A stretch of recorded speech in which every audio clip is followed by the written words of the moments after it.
राज्यातील स्मशानभूमीची सद्यस्थिती, त्यांचे अद्ययावतीकरण व परिसर सुशोभीकरणाबाबत सखोल अभ्यास करून आवश्यक उपाययोजना सुचवण्यासाठी राज्यस्तरीय अभ्यास समिती गठीत करण्याबाबत मंत्रालयात महत्त्वपूर्ण बैठक पार पडली।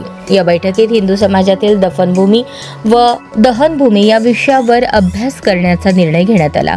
तसेच ग्रामीण भागातील सामाजिक सलोखा व परिस्थिती सुधारण्यासाठी सर्व हिंदू स्मशानभूमी व सर्व जातीच्या नागरिकांसाठी खुल्या करण्याच्या दृष्टीने आढावा घेऊन ठोस उपाययोजना सुचवण्यात येणार आहेत।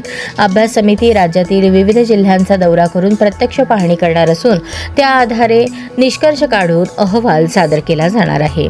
यावेळी राज्यात जिथेही विकास कामांची मागणी केली जाईल त्या ठिकाणी प्रथम स्मशानभूमी उभारणीस प्राधान्य देण्यात यावे असे स्पष्ट निर्देश ग्रामविकास मंत्री जयकुमार गोरे यांनी दिले। तसेच प्रत्येक गावात सर्व समाज घटकांसाठी एक मुख्य सार्वजनिक स्मशानभूमी असणे आवश्यक असल्याचे नमूद केले। स्मशानभूमीमध्ये पाणी, वीज, वृक्ष लागवड, छत, आरसीसी बांधकाम, बसण्यासाठी बाकडे, अप्रोच रोड तसेच महिला पुरुषांसाठी शौचालय अशा मूलभूत सुविधा उपलब्ध करून देण्यावरही भर देण्यात आला। या बैठकीत मंत्री जयकुमार गोरे, प्रधान सचिव ग्रामविकास एकनाथ डवले, आमदार देवेंद्र कोठे, अशोक राणे, ऋषिकेश सकनूर, ॲडव्होकेट गुरदीप सिंह अहलुवालिया, अश्विनी चव्हाण, जयवंत तांबे तसेच संबंधित अधिकारी उपस्थित होते।